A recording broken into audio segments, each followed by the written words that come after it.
እንኳን ደህና መጣችሁ። አዶንያስ እባላለሁ። በዚህ ቪዲዮ ወንድነት ከመጽሐፍ ቅዱስ አንፃር እንዴት እንደሆነ እንመለከታለን። የዚህ ቪዲዮ ዋና ዓላማ ራሳችን እንድናይና የተፈጠርንበትን የቀድሞ ማንነት እንድንረዳ ማስቻል ነው።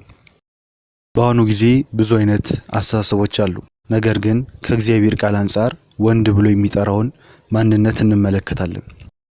ለዚህ ትምህርት መነሻ የሚሆነን ዋና መሰረታዊ ጥቅስ በአንደኛ ጢሞቴዎስ ምዕራፍ 3 ከቁጥር 1 እስከ 5 ያለው ቃል ነው። ማንም ኤጲስቆጶስነትን ቢፈልግ መልካም ሥራ ይመኛል የሚለው ቃል የታመነ ነው። እንግዲህ ኤጲስቆጶስ እንዲህ ሊሆን ይገባዋል: የማይነቀፍ፣ የአንዲት ሚስት ባል፣ ልከኛ፣ ራሱን የሚገዛ፣ እንደሚገባው የሚሰራ፣ እንግዳ ተቀባይ፣ ለማስተማር የበቃ፣ የማይሰክር፣ የማይጨቃጨቅ፣ ነገር ግን ገር የሆነ፣ የማይከራከር፣ ገንዘብ የማይወድ፣ ልጆቹን በጭምትነት ሁሉ እየገዛ የራሱን ቤት በመልካም የሚያስተዳድር። ሰው ግን የራሱን ቤት እንዲያስተዳድር ባያውቅ የእግዚአብሔርን ቤተ ክርስቲያን እንዴት ይጠብቃታል? አንደኛ፣ የማይነቀፍ። በየትኛውም አቅጣጫ የማይነቀፍ መሆን ይገባል።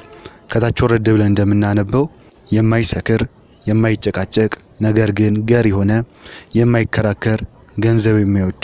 ራሳችንን ካላስፈላጊ ነገሮች መጠበቅ ያስፈልጋል።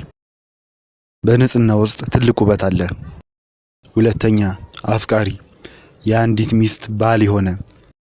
ጌታ በትዳር ውስጥ የወንድን ድርሻ ሲያስቀምጥ ክርስቶስ ደግሞ ቤተ ክርስቲያን እንደወደዳት ሚስቶቻችሁን ውደዱ ይለናል። ወንድ ሰዎችን የሚወድበት ልብ ሊኖረው ይገባል። መውደድ ድክመት አይደለም።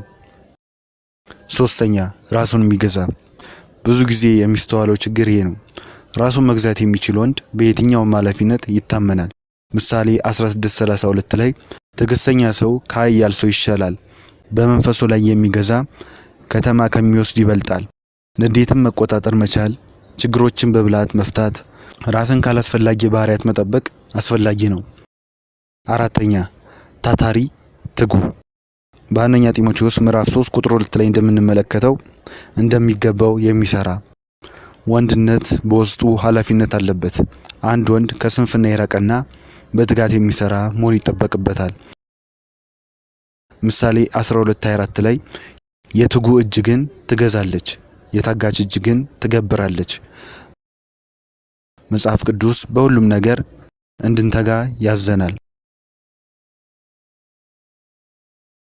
በጸሎት፣ በእምነት፣ በመልካም ነገር በመሳሰሉት ልንተጋ ይገባል። እንደ ምሳሌ ሩት 2:16 ላይ ደግሞ ከነዶ አስቀርታችሁ ተወላት፣ እሷም ትቃርም አትውቀሷትም ብሎ አዘዛቸው። ቦዔዝ ለሩት የምትበላው እንድታገኝ ሲረዳት እንመለከታለን። አትውቀሷትም የሚለው ቃል አብዛኛው ወንዶች የማቅረብ ችግር የለባቸውም። ሲያቀርቡ ግን እየወቀሱና የሚያደርጉትን ነገር እንደ ውለታ እየቆጠሩ ነው።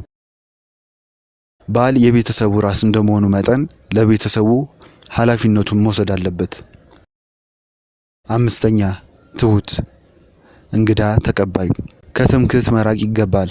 ትሁት ሰው በእግዚአብሔርም በሰውም የተወደደ ነው። አስታውሱ፣ ሰይጣን የወደቀው በትምክህት ነው። ነገሮች ስለ ራሳችን ብቻ ማድረግ አደገኛ ነው። ቆላስይስ 3:12 ላይ እንግዲህ እንደ እግዚአብሔር ምርጦች ቅዱሳን ሆናችሁ የተወደዳችሁ ሆናችሁ ምሕረትን፣ ርኅራኄን፣ ቸርነትን፣ ትሕትናን፣ የዋህነትን፣ ትዕግስትን ልበሱ። ስድስተኛ፣ መሪነት ወይም ገዥነት።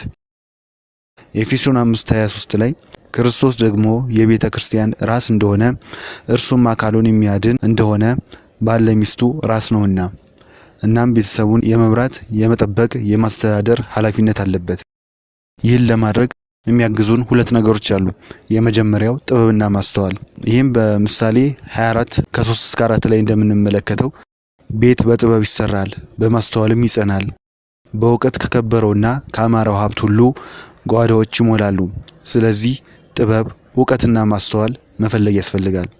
እርሱም የሚገኘው ከጌታ ቃል ጸሎት ነው። ሁለተኛው እቅድና ተግባቦት ያስፈልጋል። ሰባተኛ፣ ታማኝነት። ሰው ግን የራሱን ቤት እንዲያስተዳድር ባያውቅ የእግዚአብሔርን ቤተክርስቲያን እንዴት ይጠብቃታል? መጽሐፍ ቅዱስ ቤተሰቡን በመምራት ያልታመነ ሰው በምንም ነገር እንደማይታመን ይነግረናል። ቅዱስ ጳውሎስ በጢሞቴዎስ ላይ ታማኝ አድርጎ ስለቆጠረኝ ለአገልግሎቱ ሾመኝ። በስራ፣ በትዳር፣ በአገልግሎት፣ በሪሌሽንሺፕ፣ በየትኛውም ነገር ታማኝ ሆናችሁ ተገኙ። ጌታ ለተሻለ ነገር የሚሾመን ታማኝ ሆነን ስንገኝ ነው። 8ኛ ለጌታ መገዛት። ጥሩ መሪ ሁሉን ቻይ በሆነው በእግዚአብሔር የሚመራ ነው። አንድ ወንድ ጌታን ከፊት ካስቀደመ የውሳኔዎቹን ሁሉ የመጨረሻ ስልጣን ለእግዚአብሔር የሰጠ ነው። ከሁሉ በላይ ቤተሰቡን ለጌታ የሚያስገዛና በጌታ ቃል መሰረት የሚያስተዳድር ከሆነ እርሱ መልካም ባል ነው።